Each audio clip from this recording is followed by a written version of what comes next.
बिस्मिल्लाहिर्रहमानिर्रहीम। अब हम देख लेते हैं कि प्रोडक्ट सोर्सिंग है क्या। प्रोडक्ट सोर्सिंग, जब आप प्रोडक्ट को फाइनल किया तो उस प्रोडक्ट को आपने कहीं से परचेज करना है, उसको बनवाना है। जो भी प्रोडक्ट आपने फाइनल की है, उस प्रोडक्ट को, उसकी को मैन्युफैक्चरर को ढूंढना है कहाँ से वो हमें मिलेगी। तो उसको हम प्रोडक्ट सोर्सिंग कहते हैं। उसका मेथड क्या है, हम सोर्स सप्लायर ढूंढते हैं कि कहाँ से हमें ये मिल सकती है, उसको एवेल्युएट करते हैं। उसके सैंपल के लिए हम ऑर्डर करते हैं। पहले हम प्रोडक्ट जब फाइनल कर रहे होते हैं तो पहले उससे सैंपल मंगा के चेक करते हैं सप्लायर से, क्या हमारे क्राइटेरिया के ऊपर ये प्रोडक्ट है या नहीं है, उसको एवेल्युएट करते हैं। और फिर हम जब इसको फाइनल कर रहे होते हैं तो एक नहीं, दो नहीं, हम दो तीन लोगों से, सप्लायर से इस प्रोडक्ट के सैंपल मंगा के चेक करते हैं कि उसको एवेल्युएट करते हैं। और जब आप सैम्पलिंग कर रहे होते हैं तो उसी के दौरान ही आप इस प्रोडक्ट को लिस्ट भी करके, जिसको हम डमी लिस्टिंग बोलते हैं, हम प्रोडक्ट को अमेजोन पर लिस्ट करके भी चेक कर लेते हैं कि क्या अमेजोन की तरफ से किसी किस्म की कोई रिक्वायरमेंट तो नहीं है जब मैं इस प्रोडक्ट को फाइनली सेल करने जाऊंगा। प्रोडक्ट सोर्सिंग हम देख रहे थे कि प्रोडक्ट सोर्स हम कहाँ कहाँ से कर सकते हैं। नॉर्मली लोग अली बाबा से सेल कर रहे होते हैं, लेकिन इसके अलावा और भी वेबसाइट्स हैं जहाँ से प्रोडक्ट सोर्सिंग लोग कर सकते हैं। सेल हुआ है, मेड इन चाइना है, और भी सोर्सिंग की वेबसाइट्स हैं, लेकिन मैक्सिमम जो लोग हैं वो अली बाबा से ही सोर्सिंग कर रहे होते हैं। तो जब आप सोर्स करने के लिए जाएंगे तो आपको दो तरह के जो है लोग, उनसे डील करना पड़ेगा। एक तो सप्लायर है डायरेक्टली उस प्रोडक्ट का, उससे एक आपको एजेंट्स भी होते हैं जो फर्दर सप्लायर से या मैन्युफैक्चरर से बात करके आपको प्रोडक्ट प्रोवाइड कर सकते हैं। इसमें थोड़ा सा फर्क है। जब जो सप्लायर्स हैं, जो मैन्युफैक्चरर है, डायरेक्टली आप उनसे बात कर रहे होते हैं तो नॉर्मली वो रिप्लाई नहीं उस तरह से कर रहे होते हैं आपको। आर एफ क्यू जिसे हम कहते हैं, रिक्वेस्ट फॉर कोटेशन, आप मांग रहे होते हैं उनके साथ, उनसे कि हमें आर एफ क्यू भेजें। तो वो थोड़ा सा उस तरह से आपको रिस्पॉन्स नहीं करते। जो एजेंट्स हैं वो चूंकि इन सारी चीज़ों को सप्लायर्स के साथ और मैन्युफैक्चरर्स के साथ इन टच होते हैं, तो वो रिप्लाई कंपैरेटिवली ज़्यादा जल्दी दे रहे होते हैं और आपको बहुत सारी कोटेशंस भी वो प्रोवाइड कर रहे होते हैं। अच्छा, जब आप किसी भी सप्लायर से बात करने के लिए जाएंगे तो उसको क्या चीज़ें आपको रिक्वायर्ड होंगी, आप किस तरीके से बात करेंगे, कौन से पॉइंट्स आपको, जब आप उसको ईमेल करते हैं ये, तो उसको कौन से पॉइंट्स आप उसमें लिखेंगे कि मुझे क्या रिक्वायरमेंट है जो भी आप प्रोडक्ट आपने फाइनल किए। तो एक तो एक वो काफ़ी लंबी चौड़ी लिस्ट है। आप उसको ये पूछ सकते हैं, आर यू मैन्युफैक्चरर और ट्रेडिंग कंपनी, और आप अपनी एसन वगैरह की सैंपल भी उसको भिजवा सकते हैं जिस किस्म की प्रोडक्ट आपको चाहिए। और एक पूरी डिटेल्स आपको प्लीज़ एडवाइस, कलर कौन सा होना चाहिए, उसकी वेरिएशंस क्या है, ये सारी एक उसको आप एक बहुत लंबी चौड़ी डिटेल उसको भिजवा सकते हैं। लेकिन ये कोई एक अच्छा मेथड नहीं है किसी भी अपने जो सप्लायर है, आप मैन्युफैक्चरर है, उससे बात करने का। उसको आप इतने कुछ 24 पॉइंट्स की एक लिस्ट भिजवा दें जो आपकी रिक्वायरमेंट है प्रोडक्ट के लिए।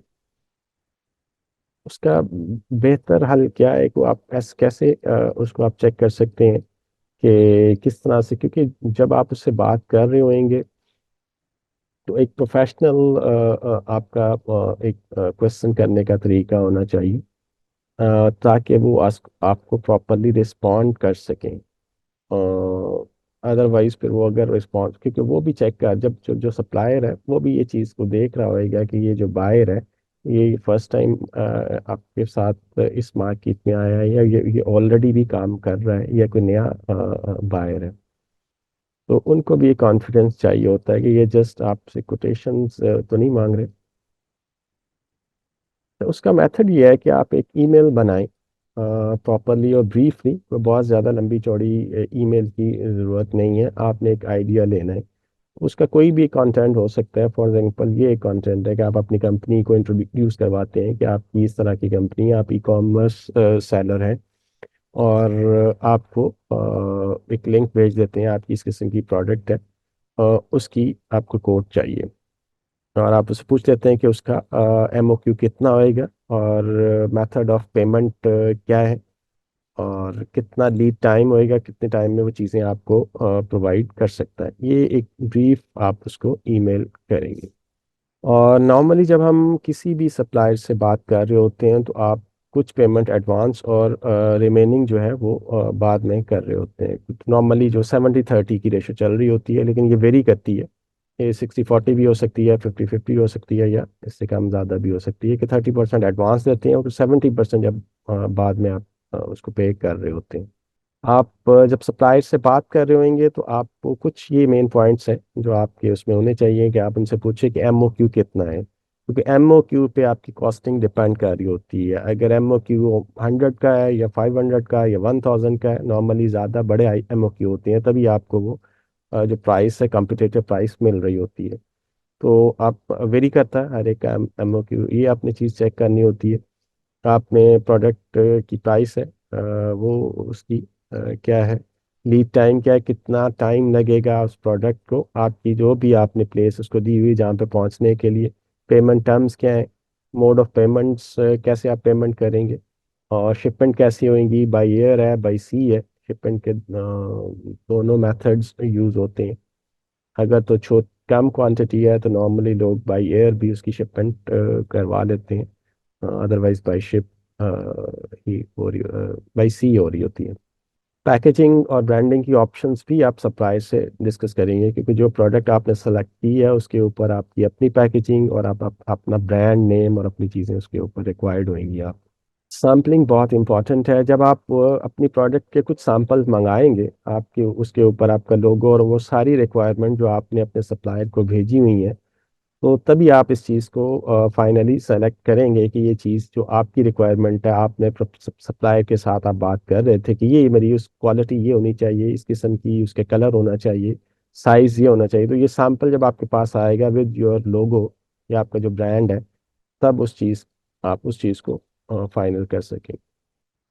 अच्छा, आप जब बहुत सारी जगहों से बात, बहुत सारे सप्लायर्स से बात कर रहे होते हैं, तो आप डिफरेंट जगहों से सब सैंपल्स भी कलेक्ट कर रहे होते हैं, तो इसकी सर्विसेज भी वहाँ पे आप कुछ लोग दे रहे होते हैं। जैसे टिप ट्रांस एक कंपनी है, या फाइवर से भी आपको ये सर्विस मिल जाती है। ये सारे सैंपल्स को कंसोलिडेट करते हैं और आपको वो कोरियर कर देते हैं। 3-4 एटलीस्ट 3 जगहों से आप सैंपल इकट्ठे करेंगे, और वो इस इनसे आप सर्विस लेंगे, तो वो आपको शिप कर देते हैं। जब आप अपना ब्रांड सेलेक्ट करते हैं, फाइनल करते हैं, तो आपने बहुत सारी चीज़ों को देखना होता है। एक मोस्ट इम्पॉर्टेंट जो पेटेंट है, उसका डिज़ाइन जो है वो ऑलरेडी उसको पेटेंट किया हुआ है, या उसकी जो यूटिलिटी है, या कलर है, या शेप है, ये सारे पेटेंट्स हैं, ये आपको चेक करने पड़ते हैं, ताकि ये किसी और के पास ऑलरेडी तो नहीं है। जो आपने पेटेंट लिया हुआ है या लेने जा रहे हैं, वो किसी ऑलरेडी तो नहीं किसी के पास। तो ये आपको उस जो प्रोडक्ट फाइनल करते हुए आप इस चीज़ को चेक कर लेते हैं, कल को कोई और बंदा ये क्लेम ना करे। हाँ, और जब आप पेटेंट करा लेंगे, ऑब्वियसली फिर आपके करने के बाद कोई और बंदा आपकी इस डिज़ाइन को कॉपी नहीं कर सकेगा, क्योंकि आपने उसके पेटेंट राइट्स ले लिए होंगे, उसके कलर का या उसके शेप का। इसकी एग्जांपल ऐसी है, जैसे मैकडोनल्ड का लोगो है, वो उसका जो कलर है, वो उसका जो डिज़ाइन है, वो पेटेंट है, वो कोई और भी इसको कॉपी नहीं कर सकता।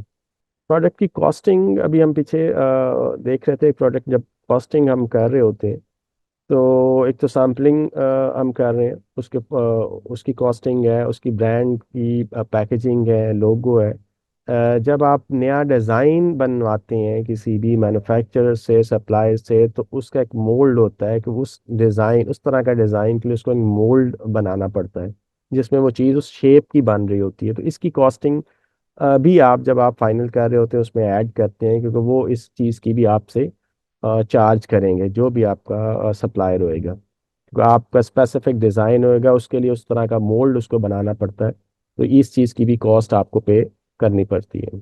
इसी तरह बाकी चीज़ें भी हैं। आपका जो लोगो है वो किस किस्म का, एम्बोस्ड है, उसके लेज़र है, प्रिंट है या सिल्क है, ये सारी चीज़ें, इसकी कॉस्ट वेरी करेगी एम्बोस के साथ या नॉर्मल जो लोगो है।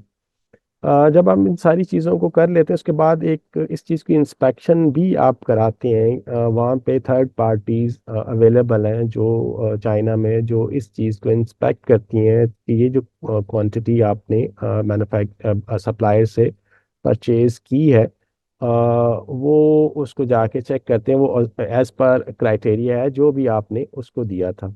वो थर्ड पार्टी इंस्पेक्शन भी एक बहुत इंपॉर्टेंट है और ज़रूरी है जब आप अपनी प्रोडक्ट को फाइनल करते हैं, ताकि आपके पास एक थर्ड पार्टी की तरफ से भी एक वेरिफिकेशन आ जाए कि जो चीज़ें आपने बनवाई हैं वो उसी क्राइटेरिया पे है। क्योंकि सैंपल तो कुछ आपने मंगा लिए थे, लेकिन अगर आप 1000 पीसीज बनवाए हुए हैं आपने, तो वो सारे आप इधर बैठ के तो चेक नहीं कर सकते। तो वहाँ पे एक थर्ड पार्टी ऑप्शन आपके पास अवेलेबल होती है जो इस चीज़ को जाके वहाँ पे फैक्ट्री में या मैन्युफैक्चर के पास चेक करती हैं कि जो भी आपके यूनिट्स बने हुए हैं वो एज पर क्राइटेरिया है या नहीं है। फिर उसके बाद उसकी ट्रांसपोर्टेशन कॉस्ट को देखते हैं कि वो कहाँ से कहाँ कैसे आपने चीज़ों को मूव कराना है।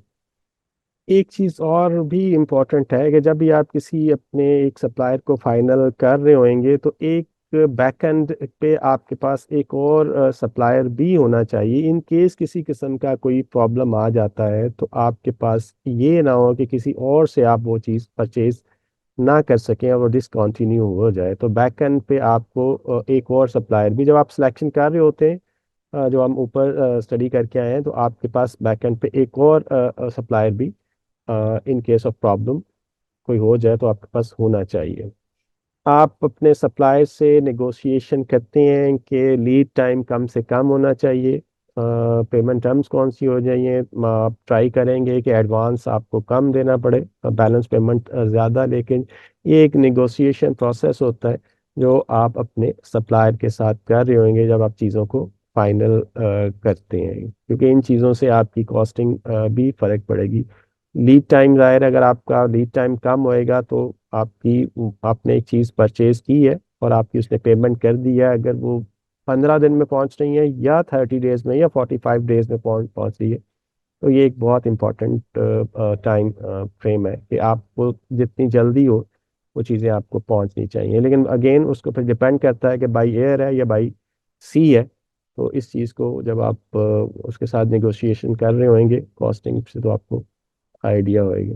अच्छा, अगर किसी किस्म का प्रॉब्लम आ जाए जब आप इंस्पेक्शन, थर्ड पार्टी इंस्पेक्शन करा रहे हो, तो ये चीज़ आपको पहले अपने सप्लायर के साथ इस चीज़ में जब नेगोशिएशन कर रहे हैं उसके जो टर्म्स एंड कंडीशन है, तो इस चीज़ को फाइनल कर लेना चाहिए। अगर कोई प्रॉब्लम आ जाए बहुत ज़्यादा, अगर उसमें वेरिएशन है या उस तरह से एज पर क्राइटेरिया नहीं है, तो फिर क्या डैमेजेस कौन पे करेगा, उसको कैसे हम रिप्लेस करेंगे। तो जब आप अपने सप्लायर से चीज़ें फाइनल कर रहे होंगे तो इन टर्म्स को आप उसमें एग्रीमेंट में इस चीज़ को आपको रखना चाहिए कि किसी किस्म का कोई प्रॉब्लम आ गया है आफ्टर इंस्पेक्शन, तो उसको कैसे कैटर करना है। आप ट्रेड एश्योरेंस की ये अलीबाबा पे ये फैसिलिटी अवेलेबल है। ये दरमियान में सप्लायर और बायर के दरमियान में एक ट्रेड एश्योरेंस भी आप करवा रहे होते हैं, ताकि किसी किस्म का डिस्प्यूट हो तो उसको रिजॉल्व किया जा सके। तो आप अपना ब्रांड नेम जब फाइनल कर लेते हैं तो उसका लोगो वगैरह, उसका कलर और उन सारी चीज़ों को ये आप उस अपने सप्लायर को भेजते हैं। आपकी प्रोडक्ट के ऊपर प्रिंट होएगा, ये जैसे हम पीछे एम्बोस होएगा, ये सारी चीज़ें आपने फाइनल करके अपने सप्लायर को भेजनी होती हैं। और फिर इस चीज़ को अपने पेटेंट राइट्स लेते हुए भी इस चीज़ को आपने चेक करना होता है। सैंपल जब आपके पास आ जाए तो वो उस चीज़ को आप, ये सारी जो एवेल्यूएशन है, जब सैंपल आ जाए तो उसको आपने फाइनल उसको कंसीडर करना है कि अब ये फाइनल प्रोडक्ट है जो मार्केट में सेल होने के लिए जाएगी, जिसके ऊपर लोगो भी आ गया आप और आपके ब्रांड नेम भी आ गया हुआ है। आप हमने कहा था कि हम जब प्रोडक्ट फाइनल कर रहे होते हैं, सैंपल आपके पास आ जाते हैं, तो आप एक डमी लिस्टिंग बना लेते हैं अमेजोन पे चेक करने के लिए कि किसी किस्म का प्रॉब्लम नहीं है। क्योंकि सम टाइम जब हम लिस्टिंग बना रहे होते हैं उसी टाइम पे अमेजोन की तरफ से कुछ रिक्वायरमेंट्स आ जाती हैं कि किसी किस्म का कोई सर्टिफिकेट या कोई और रिक्वायरमेंट है, तो उसी टाइम आपको बता देते हैं। तो डमी लिस्टिंग बना देते हैं, उसके बाद जब हम फाइनली उसको अप्रूव कर देते हैं तो फिर नॉर्मल लिस्टिंग में हम कन्वर्ट हो जाते हैं।